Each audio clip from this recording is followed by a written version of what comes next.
بسم الله الرحمن الرحيم. الحمد لله وكفى وسلام على عباده الذين اصطفى، أما بعد، فأعوذ بالله من الشيطان الرجيم. بسم الله الرحمن الرحيم. رب اشرح لي صدري ويسر لي أمري واحلل عقدة من لساني يفقه قولي. تعد مسألة أفعال العباد على الحقيقة مسألة بالغة الأهمية. أفعال العباد کا جو مسئلہ ہے یہ اہمیت کا حامل ہے۔ آپ کو معلوم ہے کہ امام بخاری رحمہ اللہ نے کتاب بھی لکھی ہے خلق و افعال العباد کی، اور ظاہر ہے امام بخاری جس مسئلے کے بارے میں کتاب لکھے تو وہ اہمیت کے حامل چیز ہے، یعنی مہم مسائل کے حوالے سے وہ کتاب لکھتے ہیں، کیونکہ بخاری ایک محدث ہے۔ تو افعال العباد کے حوالے سے امام بخاری نے ابھی کتاب لکھی ہے، وَهِيَ مِنَ الْمَسَائِلِ الَّتِي اهْتَمَّ الْبَاحِثُونَ بِهَا قَدِيمًا وَحَدِيثًا۔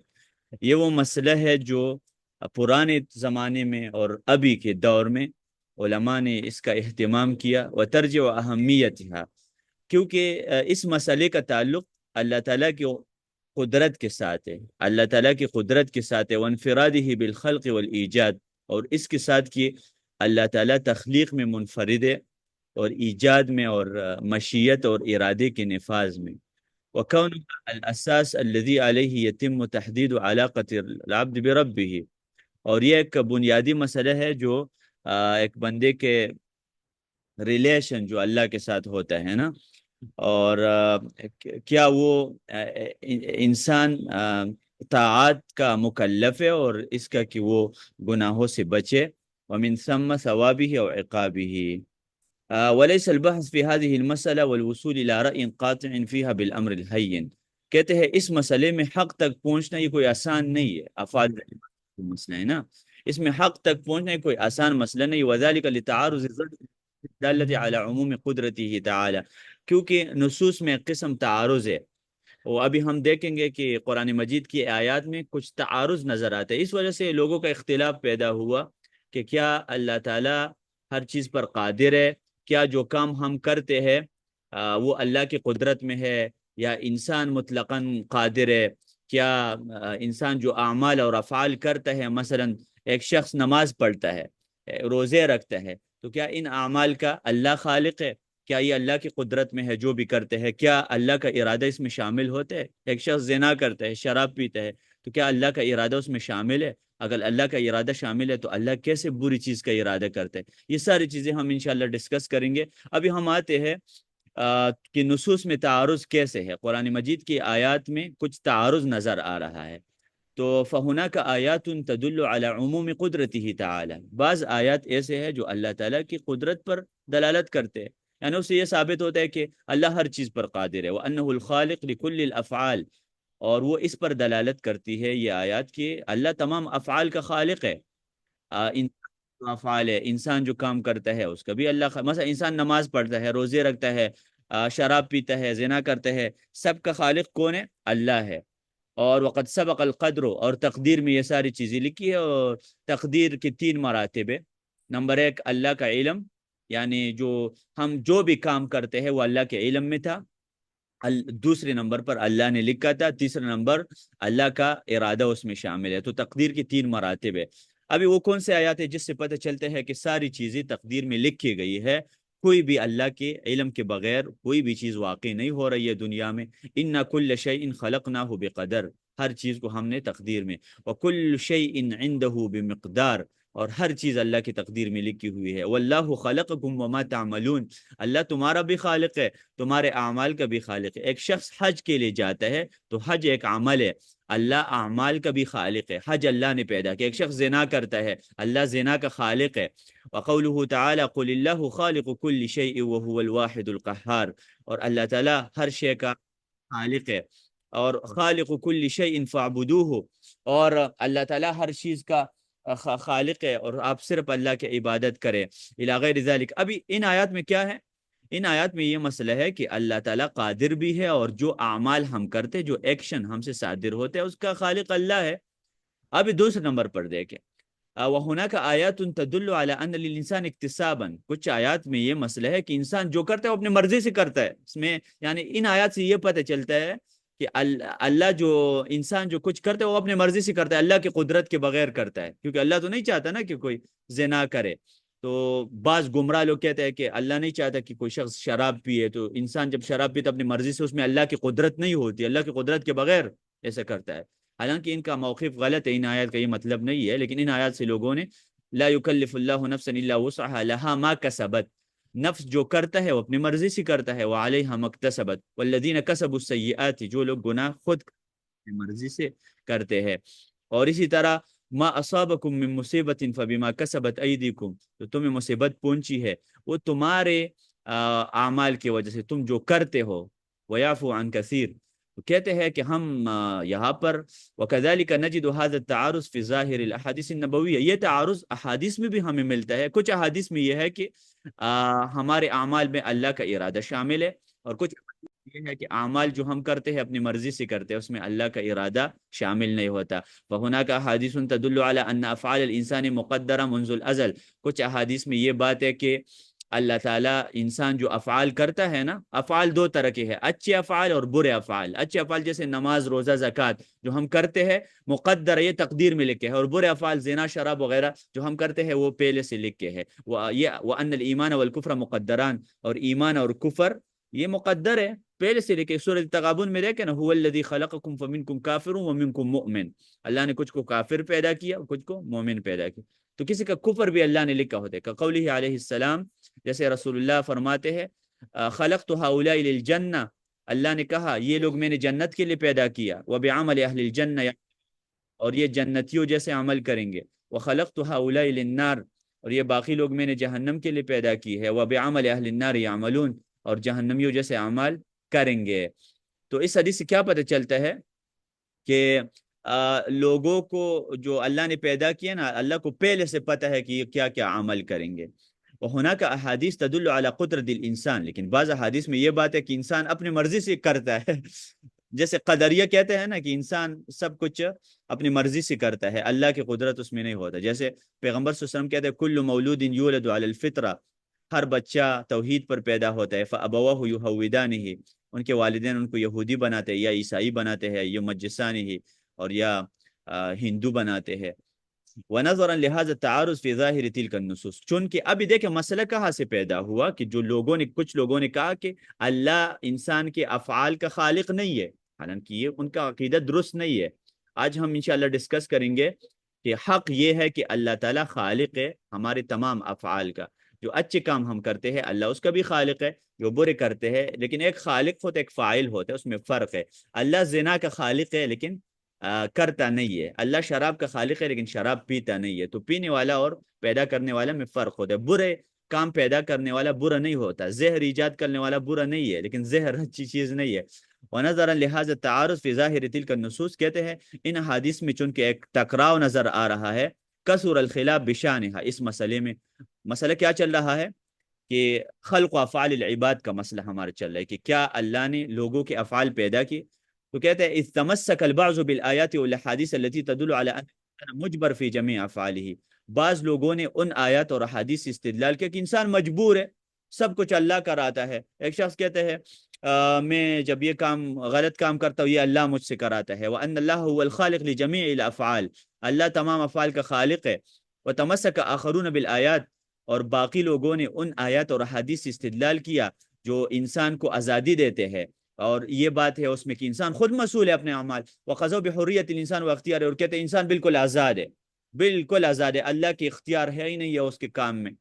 اور کچھ کہتے ہیں نا کہ انسان بالکل بند ہے مجبور ہے، جبریہ جن کو کہا جاتا ہے نا، اور قدریہ کہتے ہیں انسان بالکل آزاد ہے، اللہ کی اختیار نہیں۔ لیکن ہم کیا کہتے ہیں وَمَا تَشَاءُونَ إِلَّا أَن يَشَاءَ اللَّهُ، جب انسان نماز پڑھتا ہے نا اس میں اللہ کا بھی ارادہ ہوتا ہے، اللہ کا اور انسان کا بھی ارادہ ہوتا ہے، دونوں ارادے شامل ہوتے ہیں کسی بھی ایکشن میں، کسی بھی فعل میں۔ تو یہ صحیح مذہب ہے کہ اللہ کا بھی ارادہ ہوتا ہے اور انسان کا بھی ارادہ ہوتا ہے۔ تو اگر آپ کہیں کہ جب انسان کفر کرتا ہے تو کفر میں اللہ کا ارادہ ہوتا ہے، بالکل ہوتا ہے۔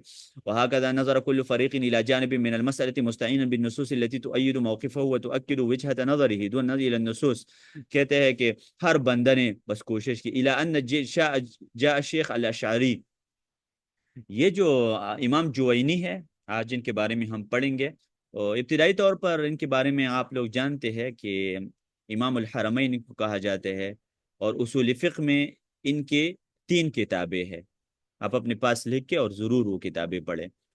الورقات چھوٹی سی کتاب ہے، وہ پڑھیں۔ اس کے بعد التلخیص فی اصول الفقہ، اور تیسرے نمبر پر البرہان کے نام سے جوینی کی کتاب ہے اصول فقہ میں، جس کو لغز هذه الامہ کہا گیا ہے، یعنی اس امت کا لغز سب سے مشکل کتاب۔ اور یہ مازری نے نا یہ کتاب شرح کیا تھا، تو علماء بڑے تعجب کر رہے تھے کہ اتنی مشکل کتاب مازری نے کیسے شرح کیا، برہان، یہ جوینی کی کتاب ہے۔ تو ابھی آج انشاءاللہ ابھی ہم جوینی کے بارے میں پڑھ رہے کہ جوینی نے اس مسئلے کو کیسے حل کیا۔ مسئلہ کیا آ رہا ہے کہ کچھ لوگ جبریہ ہے، کچھ قدریہ ہے۔ تو امام جوینی رحمہ اللہ بہت بڑے علماء میں سے ہے۔ الورقات فی اصول الفقہ، التلخیص فی اصول الفقہ، البرہان، 3 کتابیں ہیں ان کے۔ تو کہتے ہیں فحاول التوسط بین القائلین والقائلین بالاختیار، جوینی نے اور جوینی اشاعرہ کے مذہب کا تھا، متکلمین میں سے تھا، انہوں نے دین کے بہت سارے مسائل میں گمراہی کا راستہ اپنایا تھا، لیکن بعد میں توبہ کیا تھا۔ والجمع بین التوحید فی الخالق و اثبات مسئولیت الانسان عن اعماله، تو جوینی نے نا بیچ والا راستہ اس مسئلے میں اختیار کیا کہ دیکھیں انسان بھی مسئول ہے، جب انسان زنا کرتا ہے، شراب پیتا ہے، وہ بھی مسئول ہے، لیکن اللہ کا بھی ارادہ شامل ہو۔ وَإِزَالَةِ التَّعَارُض، اس نے کوشش کی ہے کہ تعارض کو دفع کر دے بین ظاہر النصوص فی هذه المسئلہ، اس مسئلے میں جو آیات میں ٹکراؤ نظر آ رہا ہے، جو آپ نے دیکھ لیا، کچھ آیات میں ہے ما کسبت، انسان خود سب کچھ کرتا ہے، اور کچھ میں ہے کہ واللہ خلقکم وما تعملون، اللہ سب کچھ پیدا کرتا ہے۔ فكانت مقالته في الكسب والتي تعني أن الله خالق الفعل وكاسب له، فجمع بهذه بين النصوص التي تؤكد عموم قدرته، ولكن كانت هذه المقالة عرضة لانتقادات وجهت إليها من قبل خصوم الشيخ من المعتزلة والفلاسفة۔ کہتے ہیں کہ جوینی کی جو مخالفین ہیں معتزلہ اور فلاسفہ، انہوں نے جوینی کے اوپر رد کر دیا الامر الذي جعل اصحاب الشيخ يحاولون تطوير هذه المقالة، اور پھر جوینی کے جو سٹوڈنٹس ہیں انہوں نے خدمت کی، اور مثلا باقلانی یہ جوینی کا شاگرد ہے، اسفرائینی وغیرہ، اور انہوں نے بھی اس حوالے سے کتابیں لکھی ہے، اور لیکن جوینی کا جو رسالہ ہے وہ بڑا اہمیت کا حامل ہے، اس کی وجوہات شیخ نے بیان کی ہے یہاں پر، اس کے حوالے سے ہم بات نہیں کریں گے۔ تو ابھی ہم آتے ہیں اپنے مسئلے کی طرف۔ سب سے پہلے ہم جوینی کے حوالے سے تھوڑی بات کریں گے کہ کون، کہاں کا رہنے والا تھا، اور کس مرتبے کا عالم ہے۔ تو الجوینی حیاتہ و آثارہ، امام الحرمین شیخ الشافعیہ، شافعی مذہب کا تھا۔ ان کی کنیت ابو المعالی عبد الملک ابن عبداللہ ابن یوسف ابن محمد ابن عبداللہ ابن یوسف ابن محمد ابن حیوہ الجوینی، اشہر رجال الفکر الاسلامی، اسلامی مفکرین میں سے ایک تھا 5ویں صدی میں، ابن حزم کے زم، وعلم من علام الدراسات والاصولیہ والعقدیہ، عقیدی اور اصول فقہ اور فقہی مسائل کا بہت بڑا امام تھا، اور اشعری مذہب کا ایک منظر تھا یہ۔ ولد فی العقد الثانی من القرن الخامس الہجری فی بلدت جوین، نیسابور میں ایک علاقہ ہے جوین کے نام سے، وہاں پر پیدا ہوا تھا۔ وبالتحدید فی الثامن من محرم، 18 محرم سنة 19 و 400، تقریباً 419 ہجری، وہو ابن الامام ابی محمد عبداللہ ابن یوسف، ان کا والد بھی عالم تھا۔ بدأ الجوینی حیاتہ العلمیہ من بیت اہلی، جوینی نے اپنے گھر سے علم سٹارٹ کر دیا تھا رحمہ اللہ۔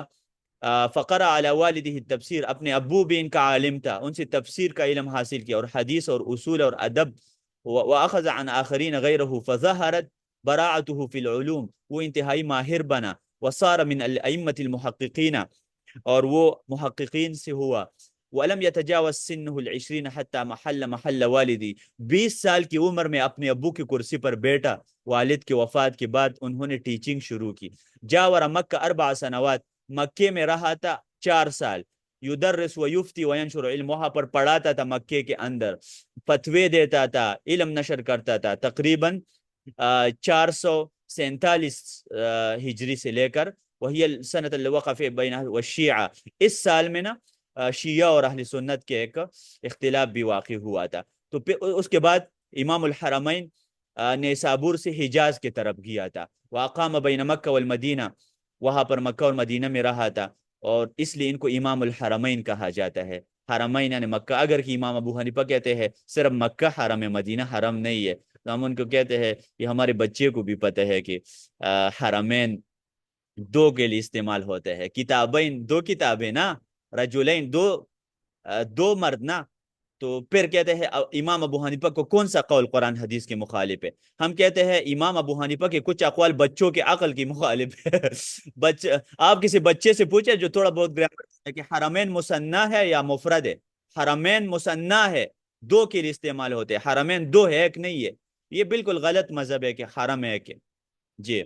تو ثم عاد الى نیسابور، تو اس لیے وہ مکہ مدینہ میں رہا تھا، اس لیے ان کو امام الحرمین کہا جاتا ہے، کہتے ہیں ثم عاد الى نیسابور سنۃ 51، 451 ہجری میں وہ واپس آیا، نیسابور آیا تھا، وہی التي سقطت فيها الدولة البوہویہ شیعیہ، وہاں پر نیسابور پر شیعہ کی حکومت تھی، اور وہاں پر پھر ترکیوں کی حکومت قائم ہوئی اور شیعہ کی حکومت ختم ہوئی۔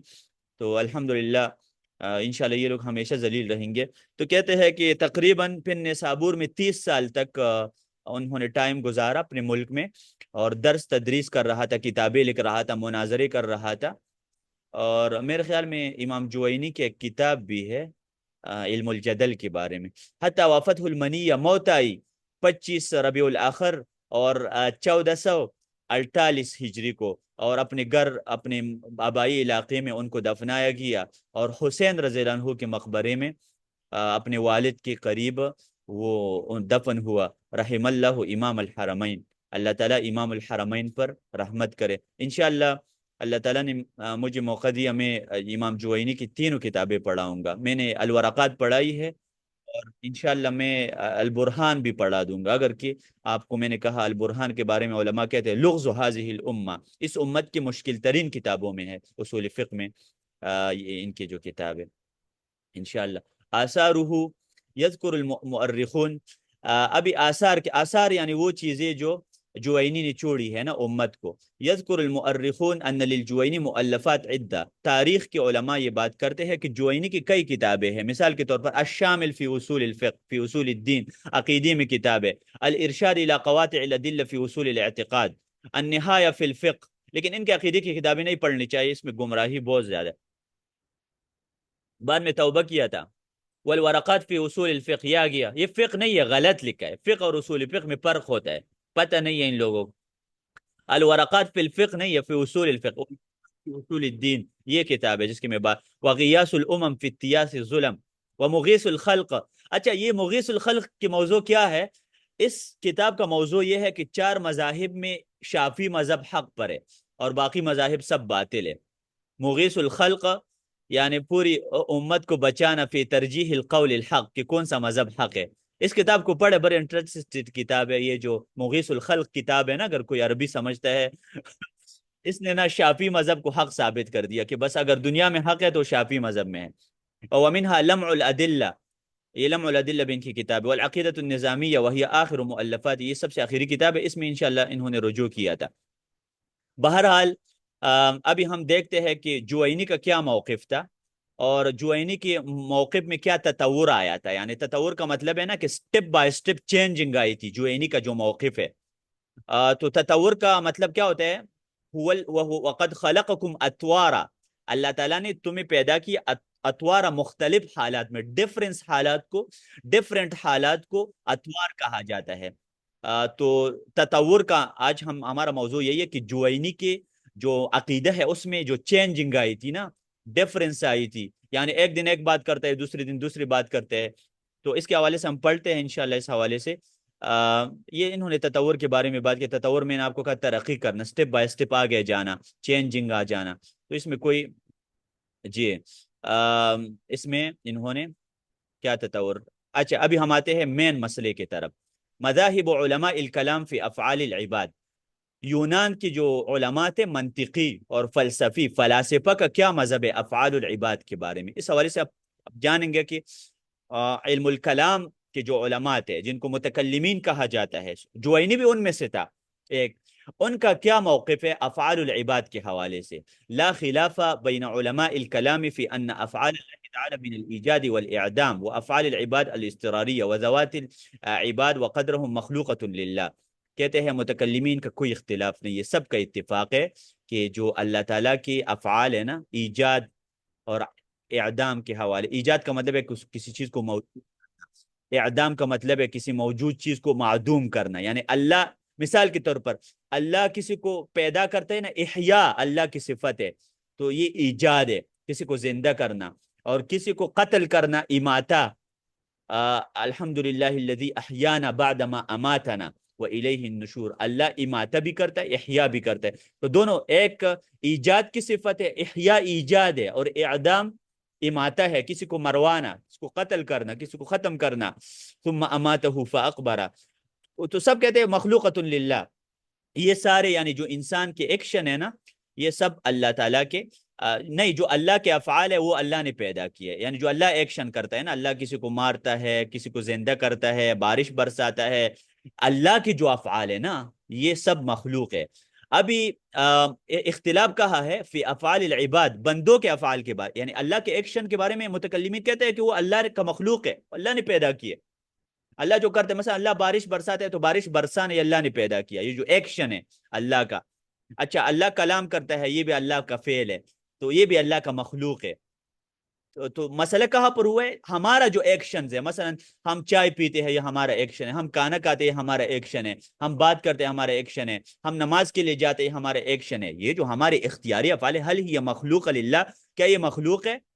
ولا قدرت للعبد في هذه الافعال وبالتالي يكون مجبرا في جميع افعاله، کیا انسان مجبور ہے اور سب کچھ اللہ کراتا ہے، یا یہ مخلوقۃ للعباد، یا یہ مخلوق ہے بندوں کی مخلوق ہے؟ وبالتالي يكون العبد حرا مختارا، مثلا میں جو چائے پیتا ہوں تو میں اس میں بالکل آزاد ہوں، اللہ کا ارادہ اس میں بالکل ہے ہی نہیں ہے۔ تو کہتے ہیں اس میں تقریباً 3 مذہب ہے، جبریہ کا مذہب، معتزلہ کا مذہب، اشاعرہ کا۔ ابھی سب سے پہلے جبریہ کون لوگ ہیں؟ جبریہ مجبور سے ہے، وہ کہتے ہیں کہ ان افعال العباد مخلوقۃ للہ، ہم جو کام کرتے ہیں ہمارے افعال یہ اللہ کی مخلوق ہے، وانها واقعۃ بقدرته تعالی وحدها، اور اللہ نے پیدا کی اپنی قدرت سے، وان العباد فی افعالهم کالجمادات فی حرکاتها، جس طرح ایک پتھر ہے نا وہ خود نہیں ہل سکتا، کہتے انسان بھی پتھر کی طرح ہے، خود نہیں ہل سکتا، پتھر کو گھسیٹنا چاہیے۔ ابھی دیکھیں نا یہ ٹیبل ہے، جبریہ کہتے ہیں انسان ٹیبل جیسے ہے، آپ دکا، اللہ اس کو دکا دیتے ہیں تو ہلتا ہے، خود نہیں ہل سکتا، خود کچھ نہیں کر سکتے، بس آپ جو بات کرتے ہیں نا، مثلا جبریہ کہتے ہیں یہ جو عامر یہ جوینی کے بارے میں پڑھا رہا ہے نا، یہ بھی اللہ ہی کرا رہا ہے، اس سے اللہ نے ان کو کہا تھا کہ 9 بجے کلاس لگاؤ، ان کو کوئی بھی یہ نہیں ہل سکتا تھا، بس یہ مجبور ہے بس، اللہ اس کا کوئی اختیار نہیں ہے، لا قدرت لهم ولا اختیار، بندوں کا کوئی اختیار نہیں ہے۔ اور یقول الاشعری فی عرض مقالت الجب والذی تفرد به جہم، یہ جہم کا موقف تھا، جبریہ، یہ جو جہمیہ لوگ ہیں نا ایسے میں جبریہ بھی ہے، کہتے ہیں کہ انه لا فعل لاحد فی الحقیقت الا اللہ، انسان جو بھی کام کرتا ہے وہ اللہ ہی کراتا ہے، وانه هو الفاعل، انسان سب کچھ کرتا ہے۔ اور فالجبریہ یرون، جبریہ کا یہ عقیدہ ہے کہ انسان مجبور فی جمیع افعالہ، کہ انسان مجبور ہے اپنے عمل میں، بیٹھتا ہے تب بھی اللہ بیٹھاتا ہے، اٹھتا ہے اللہ اٹھاتا ہے، اور یہ بات اللہ اور رسول کو بالکل پسند نہیں۔ آپ کو معلوم ہے کہ رسول اللہ علیہ السلام فاطمہ کے گھر آیا تھا نا، تو فاطمہ سو رہی تھی اور علی رضی اللہ عنہ بھی سو رہا تھا، تو نبی صلی اللہ علیہ وسلم نے کہا کیوں نہیں اٹھ رہے؟ انہوں نے کہا انفسنا بید اللہ، اللہ کی مرضی ہے، ہمارے نفس اللہ کے ہاتھ میں ہے، کبھی اٹھاتا ہے کبھی نہیں اٹھاتا، تو ہمارے کوئی اس میں نہیں ہے، ہم مجبور ہے، اللہ جب اٹھائے تو اٹھتے ہیں، جب نہ اٹھائے تو نہیں اٹھتے۔ تو نبی صلی اللہ علیہ وسلم واپس چلے گئے، کوئی بات نہیں کہ ان کو ابھی کون باتیں سنائے، سوسر ہے نا تو پھر نبی صلی اللہ علیہ وسلم جا رہے تھے اور یہ آیات پڑھ رہا تھا، وَكَانَ الْإِنسَانُ أَكْثَرَ شَيْءٍ جَدَلًا، انسان بڑا لڑاؤ ہے، جھگڑے کرتا ہے۔ اچھا تو بہرحال یہ تو ہو گیا، ابھی جبریہ کے پاس کیا دلائل ہے جو کہتے ہیں انسان مجبور ہے اور اس کا کوئی اختیار نہیں ہے، جو بھی کرتا ہے؟ دلائل سن لے، الادلة النقلیہ، نقلی دلائل، استدل الجبریۃ فی الاستدلال على مذهبهم الى بعض آیات من الكتاب العزیز یفید ظاہرها ان الانسان مجبر فی جمیع افعاله، قرآن مجید کی کچھ آیات سے یہ پتہ چلتا ہے ان لوگوں نے نکالا ہے، وہ آیات میں یہ بات نہیں ہے، اس لیے یہ بات یاد رکھے۔ بریلوی بھی کہتے ہیں ہمارے پاس قرآن کے آیات ہے، اہل حدیث بھی کہتے ہیں ہمارے پاس قرآن کے آیات ہے، دیوبندی بھی کہتے ہیں ابو حنیفہ قرآن کے اندر دکھاتا ہو۔ ایک نے مجھے کہا محمد علیہ السلام بھی مقلد ہے، اور قرآن میں لکھا ہے کہ محمد میں جبریل جب آیا تھا اقرا بسم ربک، اس نے پڑھ لیا، اس نے کوئی پتہ نہیں کیا کہ کہاں سے آیا ہے۔ وہ بھی مقلد ہے. اتنے جاہل لوگ ہیں نا. یعنی ہر بندہ جا کے نا قرآن سے، محمد علیہ السلام نے فرمایا ہے کہ سیاتی قوم یجادلونکم بشبہات القرآن. 2024 میں اور اس سے پہلے اور اس کے بعد کچھ لوگ آئیں گے کہ قرآن مجید کے آیات پیش کریں گے اپنے مذہب ثابت کرنے کے لیے. تو نبی علیہ السلام نے کہا کہ فخذوہم بالسنن، تم حدیثیں پیش کیا کرو، ان کو پکڑو حدیثوں کی، کیونکہ حدیث کا کوئی مقابلہ نہیں کر سکتا. قرآن کے آیات کچھ اس طرح ہوتے ہیں. قرآن کے بارے میں ایک حدیث ہے کہ حمال ہے قرآن. حمال، حمال کا مطلب ہے کئی معنی ہو سکتے ہیں ایک آیات کی. تو وہ غلط استعمال کرتے ہیں، پھر لوگ قرآن کو غلط استعمال کرتے ہیں. یہ جو لوگ کہتے ہیں ہم اپنے آپ کو اہل حدیث نہیں کہیں گے، اور قرآن میں ہے ہوا سماکم المسلمین، اللہ نے تمہارا نام مسلم رکھا ہے تو ہم مسلم ہیں نا، اس میں کیا مسئلہ ہے. کتنی پیاری بات کی. خوارج بھی قرآن سے استدلال کرتے ہیں کبیرہ گناہ کرنے والا کافر ہے. وَمَن يَقْتُلْ مُؤْمِنًا مُتَعَمِّدًا فَجَزَاؤُهُ جَهَنَّمُ خَالِدًا فِيهَا. جو مومن کو قتل کرے وہ ہمیشہ جہنم میں ہوگا. دیکھیں قرآن میں ہے کبیرہ گناہ کرنے والا کافر ہے، شراب پینے والا بھی کافر ہے، غیبت کرنے والا بھی کافر ہے. ہر مذہب کی دلیل قرآن میں موجود ہے. تو جو جبریہ ہے جو کہتے ہیں کہ انسان کا کوئی اختیار نہیں ہے، وہ قرآن سے اس آیت سے استدلال کرتے ہیں. کہتے ہیں واللہ خلقکم وما تعملون. قرآن میں ہے اللہ نے تمہیں بھی پیدا کیا، تمہارا عمل کو بھی اللہ نے پیدا کیا. یعنی تم جو عمل کرتے ہو وہ اللہ ہی کراتا ہے، آپ مجبور ہے، بس آپ پتھر جیسے ہے، خود نہیں ہلتے.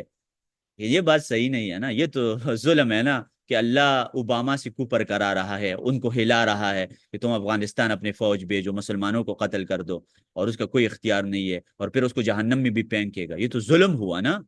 آپ جب کہتے ہیں کہ انسان مجبور ہے تو اللہ کیا ظالم ہے کہ انسان کو مجبور کرتے ہیں کفر پر، اس کی کوئی اختیار نہیں ہے، اور بس انسان کو اللہ نے چھوڑا ہے کہ بھائی صاحب آپ آزاد ہے.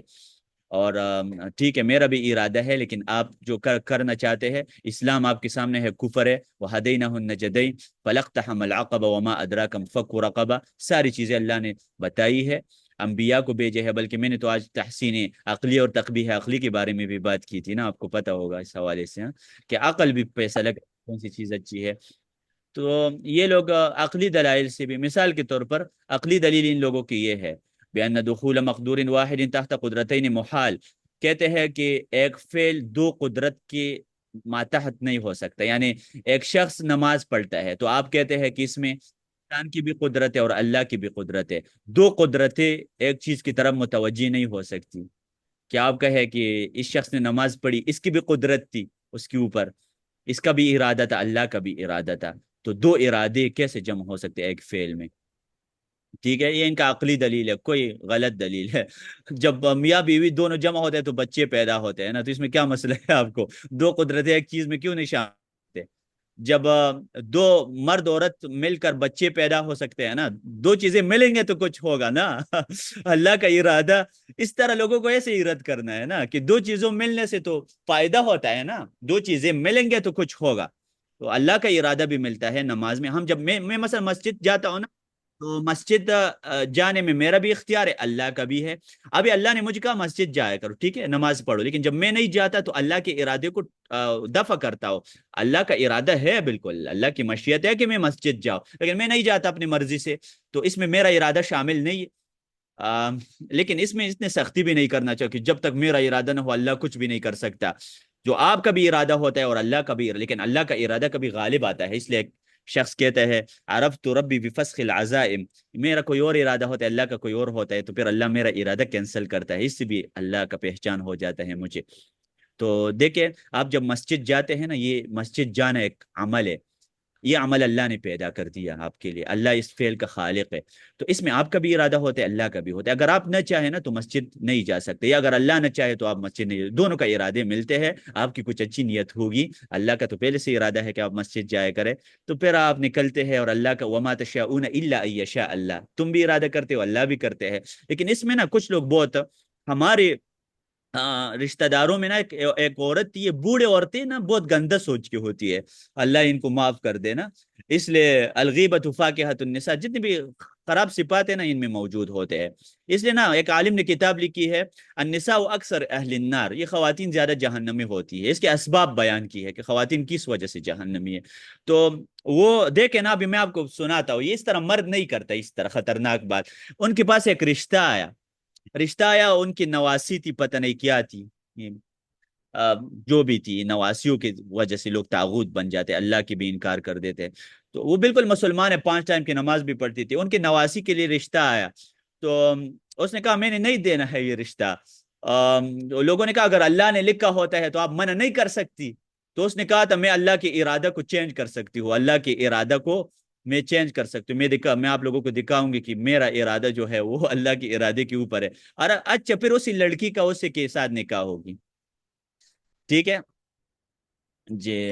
پھر اسی لڑکی کے ساتھ اس کا نکاح ہوئی اور یہ عورت ابھی تک زندہ ہے یہ، اور وہ دیکھ رہی ہے کہ وہ نکاح کس طریقے سے ہوا. تو اس طرح ٹھیک ہے. وہ یہ اللہ کو چیلنج نہیں کر سکتے بھائی. وما انتم بمعجزین فی الارض، آپ اللہ کو عاجز نہیں کر سکتے. اور یہ صورت توبہ جب نازل ہوئی تھی نا تو نبی صلی اللہ علیہ وسلم نے علی رضی اللہ عنہ سے کہا جا کے اعلان کرو ان اللہ بریء من المشرکین واذان من اللہ ورسولہ الی الناس یوم الحج ان اللہ بریء من المشرکین ورسولہ فان تبتم فهو خیر لکم وان تولیتم فاعلموا انکم غیر معجز اللہ. آپ اللہ کو عاجز نہیں کر سکتے ہیں، اللہ غالب رہے گا. کتب اللہ لاغلبن انا ورسلی، میں غالب آؤں گا. یہ کسی نے لکھا ہے جنت میں خواتین زیادہ ہوں گی، وہ خواتین نہیں ہے، وہ جنت کے حور ہے. خواتین اور حور میں فرق ہوتے ہیں. رد مذہب الجبریہ، جبریہ کے اوپر کیسے آپ رد کریں گے؟ جبریہ کو کہے کہ بھائی صاحب دیکھیں قرآن مجید کی کئی آیات ہے، اس میں اللہ کی مشیت ہے. دوسرا اللہ کا ظالم ہونا ثابت آتا ہے. جی اس کے اوپر پہ رد کے دوسرا مذہب، پہلے جبریہ کا مذہب انشاءاللہ کلیئر ہے سب کو. جبریہ کہتے ہیں انسان مجبور ہے، جو بھی کرتا ہے وہ اللہ ہی کراتا ہے. جیسے جیلی ہوتا ہے نا، جیل میں جب انسان کہ ہوتا ہے اس کا ہاتھ باندھا ہوتا ہے، وہ جو بھی کرتے ہیں لوگ ان سے کراتے ہیں زبردستی. یعنی جبریہ کہتے ہیں نا کہ اللہ تعالیٰ کلاشنکوف کے اس کے ذریعے وہ لوگوں سے کام کراتے ہیں زبردستی، اور غلط مذہب ہے. دوسرا معتزلہ کا مذہب، معتزلہ کے بارے میں نے بار بار بات کی ہے کہ معتزلہ ان کا رد تو اس رسالے میں موجود ہے لیکن ابھی تفصیل نہیں ہے. میں ابھی امام جوینی کو ڈسکس کروں گا تو طویل کلام ہے.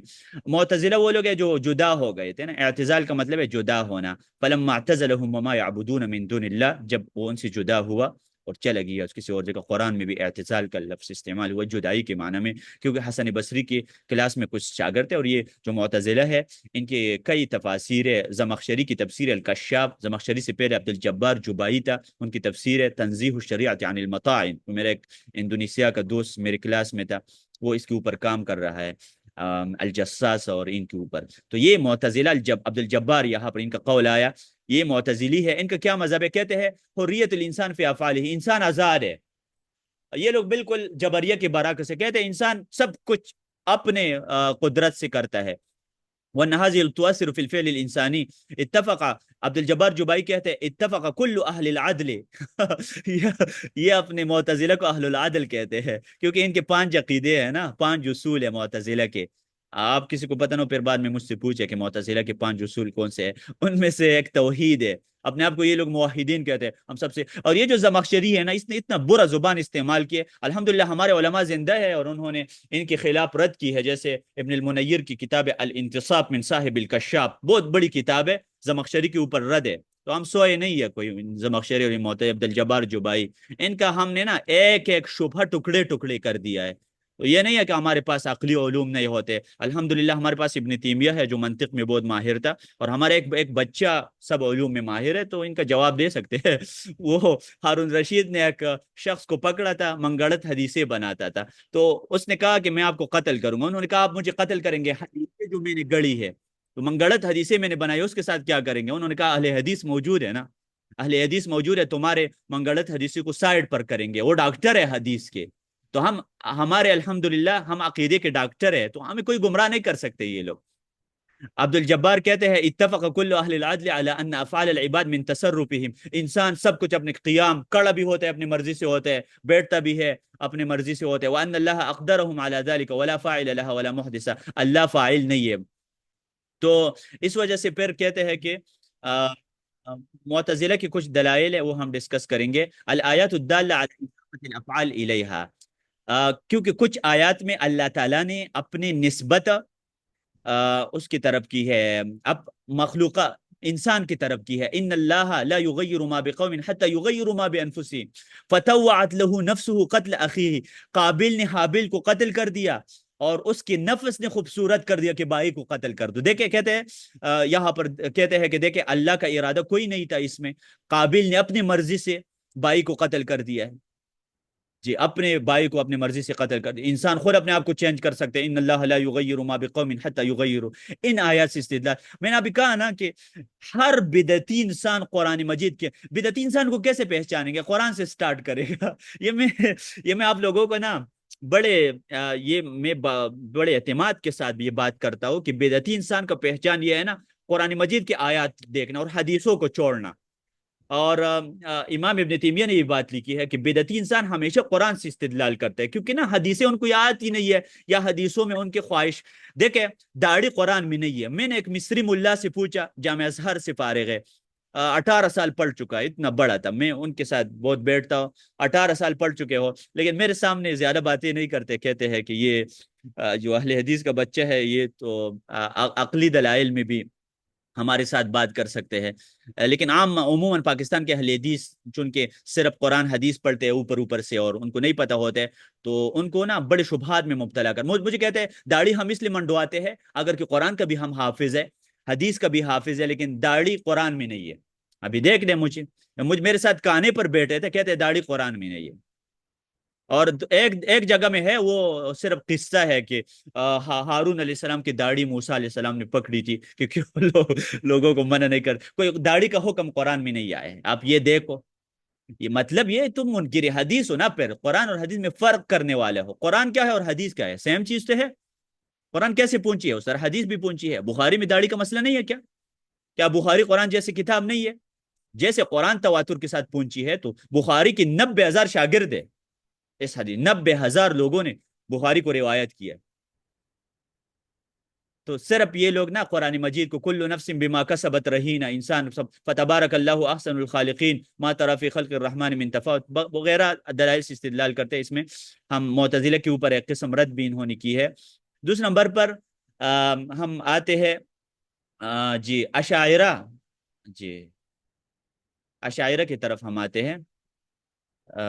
یہاں پر جی ہم نے کہا نا 3 مذہب ہے نا, پہلا جبریہ کا مذہب تھا, اور دوسرا معتزلہ کا تھا, اور میرے خیال میں تیسرا تو اشاعرہ کا نہیں ہے. تیسرے نمبر پر انہوں نے یہ تفصیل کے ساتھ بات کی ہے. تیسرے نمبر پر یہ قدریہ کا مذہب ہے, یا اشاعرہ کا, ہاں تیسرے نمبر پر اشاعرہ کا ہے. اشاعرہ آپ جانتے ہیں ابو الحسن اشعری کے نام سے ایک شخص تھا, ان کی طرف نسبت ہے. صفات کے مسئلے میں اہل سنت کے عقیدے پر نہیں ہے یہ لوگ. اور ابو الحسن اشعری کی کتاب ہے الابانہ کے نام سے, عن اصول الدیانہ, پردہ اٹھانا عقائد سے. یہ کتاب کا نام ہے, اپنے پاس لکھ کے بھائی, الابانہ عن اصول الدیانہ. اس کی طرف یہ لوگ منسوب ہے. ماتوریدی اور اشاعرہ مشہور ہے. آج کل جتنے احناف ہے وہ کہتے ہیں ہم اشاعرہ بھی ہے اور ماتوریدیہ بھی ہے.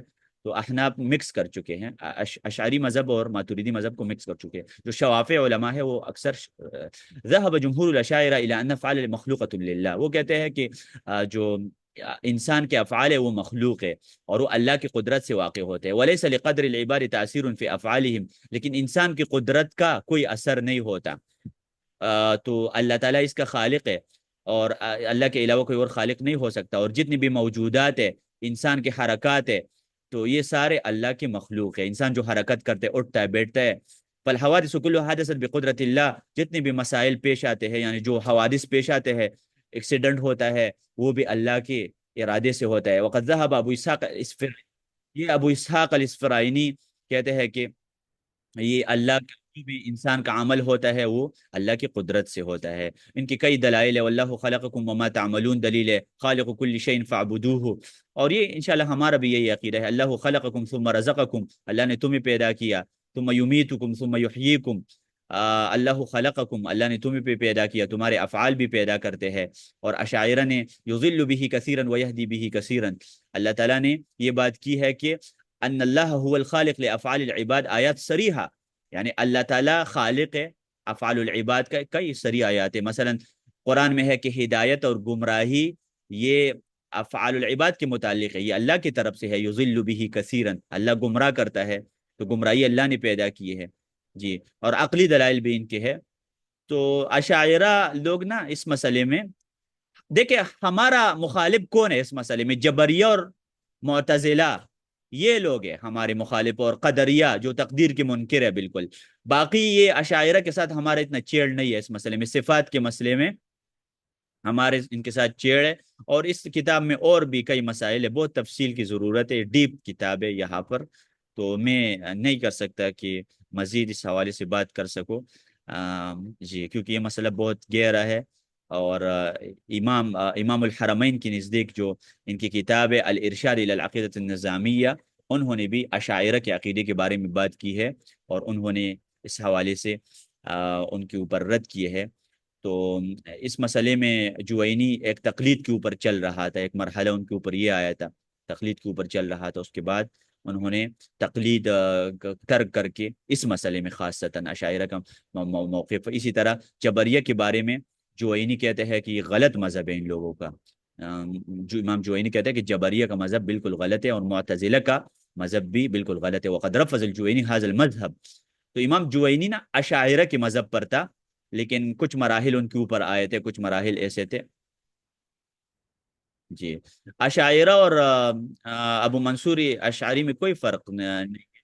لیکن دیکھیں ابو الحسن الاشعری کا جو عقیدہ تھا وہ بعد میں انہوں نے توبہ کیا اور رجوع کیا کہ میں غلط راستے پہ. لیکن اشاعرہ ابو الحسن اشعری کے وہ مسائل ان مسائل میں تقلید کرتے جو ابتدائی طور پر ان کا غلط عقیدہ تھا نا، جو اسماء اور صفات کا انکار تھا ابو الحسن اشعری کا.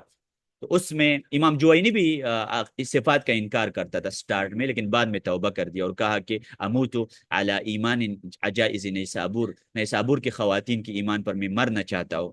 ان سے ثابت ہے جوینی. تو جوینی چونکہ اشاعرہ کے علماء میں سے ہے، لیکن اس مسئلے میں نا اشاعرہ کے ساتھ ہمارا بڑا مسئلہ نہیں ہے. ہو سکتے ہے کچھ مسائل میں، تقدیر کے کچھ مسائل میں اشاعرہ کے ساتھ ہمارا اختلاف ہو، لیکن عموماً نہیں ہے.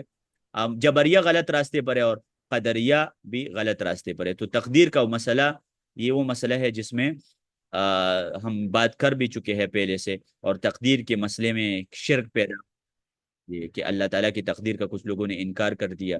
اور تقدیر کا مسئلہ بہت سخت بھی ہے نا، کیونکہ کچھ لوگ کہتے ہیں تقدیر مبرم اور تقدیر معلق، کیا تقدیر میں چینجنگ ہوتی ہے یا نہیں. اس حوالے سے ہم نے بات کی بھی تھی.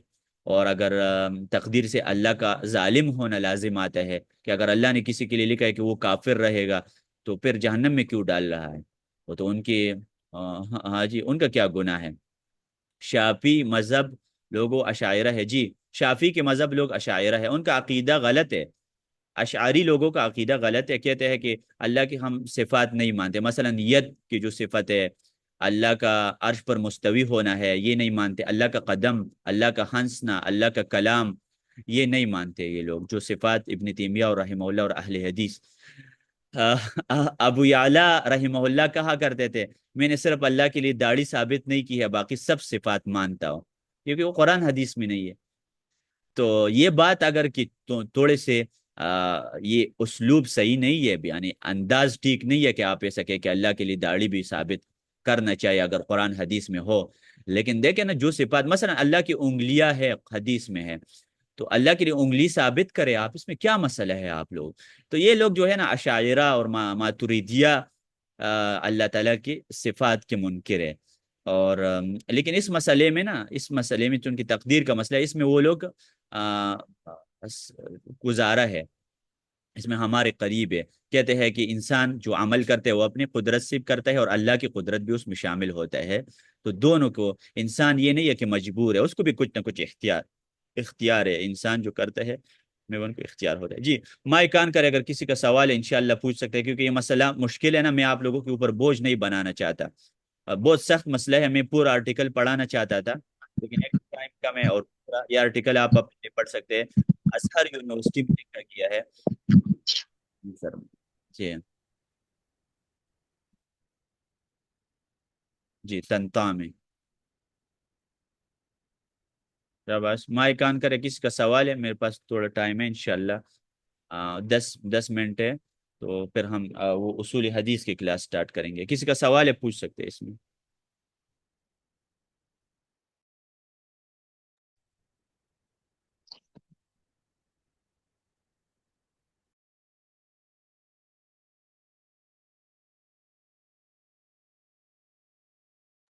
انشاءاللہ میرے اصول حدیث کی کلاس ہے، میں لنک بنا کر بھیجتا ہوں.